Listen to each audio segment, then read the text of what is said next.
안녕하세요. 중년의 품격 민사부입니다. 저는 서울 중랑구에서 공인중개사로 17년 이상 수많은 거래 현장을 경험해온 사람입니다. 지금도 현업에 근무하고 있고요. 지금도 매일같이 손님을 만나고 계약서도 쓰고 잔금을 마무리하면서 한 가지 느끼는 게 있습니다. 진짜로 중요한 건 계약보다 세금이고 시세보다도 시점이라는 생각인데요. 오늘은 그 세금 이야기 중에서도 정말 많은 분들이 잘못 알고 있는 함정 하나를 실제 사례로 풀어드리겠습니다. 며칠 전이었는데요. 저희 사무실에 한 분이 찾아오셨어요. 이야기를 들으니까 이렇게 시작이 됩니다. 제가 집을 팔았는데요. 분명 중개사님이 비과세니까 걱정 없다고 하셨거든요. 그런데 세무서에서 전화가 왔어요. 양도세 신고하라고요. 비과세가 아니라고요. 이게 무슨 말이죠? 이분의 사연은 이랬습니다. 2021년 6월에 중랑구 면목동에 빌라를 한 채 매입하셨고요. 그때 당시에는 서울 전 지역이 조정 대상 지역이었습니다.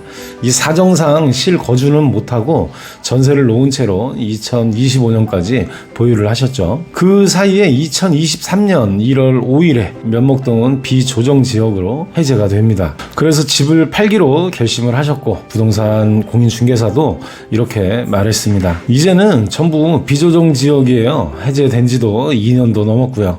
비과세 됩니다. 걱정 안 하셔도 됩니다. 이 말을 믿고 계약서를 쓰고 잔금도 다 치르고 새로운 계획을 세우고 계셨다고 합니다. 그런데 얼마 후에 세무서에서 전화가 온 거예요. 선생님, 이번 양도건에 대해서 비과세 조건이 충족되지 않았습니다. 양도세 빠른 신고 바랍니다. 일단 매도인은 충격적이었죠. 분명히 공인중개사분이 말을 했는데요. 그래서 전화를 걸었다고 합니다. 아니, 그 당시 비과세라고 해서 팔았는데 이게 왜 비과세가 아니에요? 그쪽이 된다고 했잖아요. 그랬더니 공인중개사는 말합니다. 그때는 당연히 비조정지역이라 그렇게 알고 있었는데요. 세무서에서 그렇다고 하니 뭐 어떻게 해요? 신고하셔야죠. 책임지는 사람은 아무도 없습니다. 매도인은 멘붕이 왔을 뿐이고 그저 전화기를 쥔 손만 떨릴 뿐이죠. 이번 사례의 핵심은 이겁니다. 비과세 여부는 집을 취득한 시점에 지역 상태를 기준으로 판단합니다. 지금이 비조정 지역이더라도 2021년 당시 조정 대상 지역에서 주택을 샀다면 거주 2년 요건을 충족해야만 비과세가 되는 겁니다. 이분은 비과세 요건 중에 거주를 한 적이 없어요. 그럼 비과세는 불가능한 겁니다. 지역이 해제되었다고 해서 그 요건이 바로 소급 적용되지는 않아요. 국세청에서는 말합니다. 주택 취득 당시 조정 지역이었다면 거주 요건은 필수입니다. 그걸 채우지 않았다면 비과세가 아니라 과세입니다.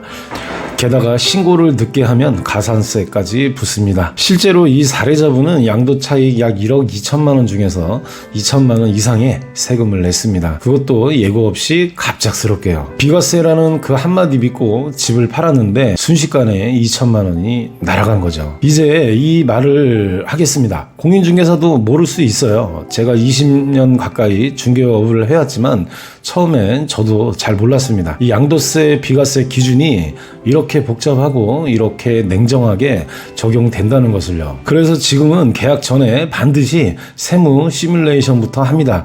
고객에게 확실한 정보를 드리기 위해서죠. 하지만 문제는 아직도 현장에서는 이렇게 말합니다. 비조정 지역이면 비과세입니다.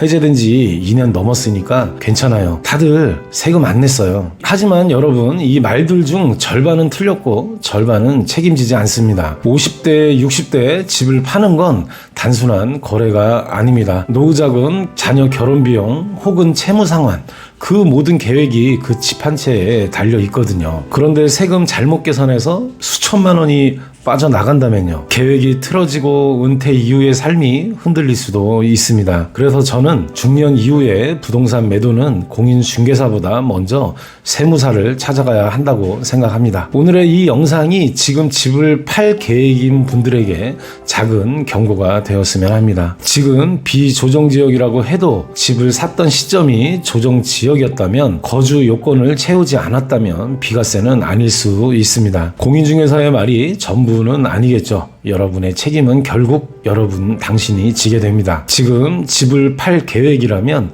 세무 시뮬레이션을 먼저 해보세요. 국세청 상담 먼저 해보세요. 꼭 확인하고 움직이시길 바랍니다. 이 영상이 도움이 되셨다면 좋아요와 구독 부탁드리고요. 주변 분들과 꼭 공유해 주시길 바랄게요. 중년의 품격 민사부였습니다. 감사합니다.